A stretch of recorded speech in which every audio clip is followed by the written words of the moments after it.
அசோக ரன்வல பதவி விலகியமையால் ஏற்பட்டுள்ள சபாநாயகர் பதவிக்கான வெற்றிடத்திற்காக புதிய சபாநாயகர் பதவிக்கான பாராளுமன்ற உறுப்பினர் நாளை தெரிவு செய்யப்படவுள்ளார். பாராளுமன்றம் நாளை கூடவுள்ளதுடன் கட்சித் தலைவர்கள் இன்று கூடி பாராளுமன்ற விவகாரங்கள் தொடர்பில் கலந்துரையாடியுள்ளனர். நாளை காலை 9:30 இடம்பெறவுள்ள பாராளுமன்ற அமர்வில் 9 பாராளுமன்ற உறுப்பினர்கள் பதவியேற்க உள்ளனர். பாராளுமன்ற உறுப்பினர்களின் சத்திய பிரமாணம் இடம்பெற்ற பின்னர் புதிய சபாநாயகர் தெரிவு மேற்கொள்ளப்படவுள்ளது.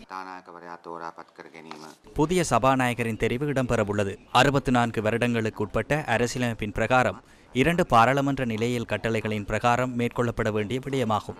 இதற்கமைய சபாநாயகர் நிலையில் கட்டளைகளுக்கு அமைய குறிப்பாக அரசியலமைப்பின் பிரகாரம் நியமிக்கப்படுவார் என நம்புகின்றோம். இதனிடையே பிரதி சபாநாயகரும் பதவி விலக வேண்டும் என ஐக்கிய மக்கள் சக்தியின் பாராளுமன்ற உறுப்பினர் நளின் பண்டார தெரிவித்துள்ளார். தற்போது பிரதி சபாநாயகர் விசேட வைத்திய நிபுணர் ரிஸ்வி சாலி என்னும் பெயரை பயன்படுத்தியுள்ளார். விசேட வைத்தியர் என்றால் யார் உள்ளிட்ட காரணிகள் பாராளுமன்றத்தினால் நிறைவேற்றப்பட்ட மருத்துவ கட்டளை சட்டங்களாகும். தற்போது அவற்றை மீறியே பிரதி சபாநாயகரும் பாராளுமன்றத்திற்கு வருகை தந்துள்ளார். விசேட வைத்தியராக ஆக வேண்டுமென்றால் குறித்த பட்டப்படிப்பின் படிப்பு மருத்துவ அறிவியல் பட்டதாரி நிறுவனத்தில் அந்த சான்றிதழை பெற்றிருக்க வேண்டும். குறித்த நிறுவனத்தை ஸ்தாபிப்பதற்கு முன்னர் வெளிநாட்டில் கல்வி கற்ற விசேட வைத்தியர் என்றாலும் பட்டப்படிப்பின் படிப்பு மருத்துவ அறிவியல் பட்டதாரி நிறுவனத்தின் சான்றிதழை பெற்றிருக்க வேண்டும். எனினும் அவர் அதனை அவ்வாறு பெறவில்லை என்பது தெளிவாக தெரிகின்றது. அதனால் எதற்கும் அவரை வைத்தியர் என்று குறிப்பிடாமல் இருப்போம். ரிஸ்வி சாலியும் பிரதி சபாநாயகர் பதவியிலிருந்து உடனடியாக விலக வேண்டும். அதே போன்று அவர் மீது சட்ட நடவடிக்கையும் எடுக்கவுள்ளோம்.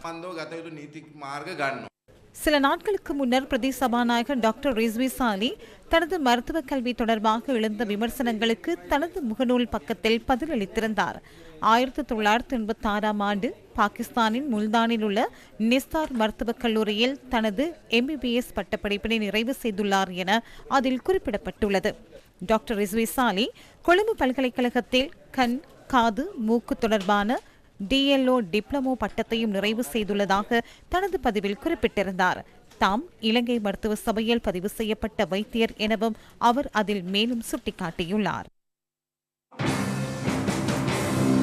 இதனிடையே எதிர்க்கட்சித் தலைவர் சஜித் பிரேமதாஸ் உள்ளிட்ட எதிர்க்கட்சி உறுப்பினர்கள் தமது கல்வி தகைமையையும் முன்வைக்க வேண்டும் என போராட்டக்கள சட்டத்தரணிகள் அமைப்பினர் ஊடகவியலாளர் சந்திப்பொன்றினை இன்று ஏற்பாடு செய்து கருத்து தெரிவித்தனர்.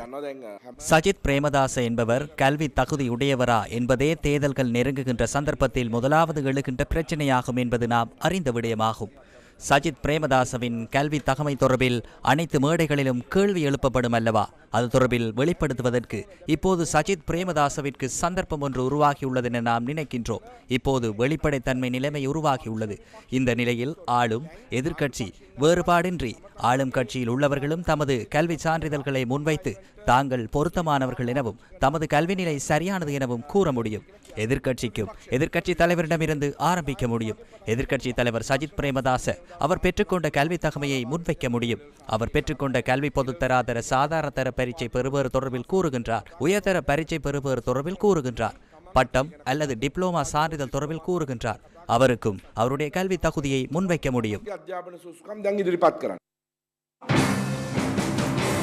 இதனிடையே ஸ்ரீலங்கா பொதுஜன பெரமுன இன்று ஊடக சந்திப்பொன்றினை ஏற்பாடு செய்து இந்த விடயம் தொடர்பில் கருத்து தெரிவித்தது.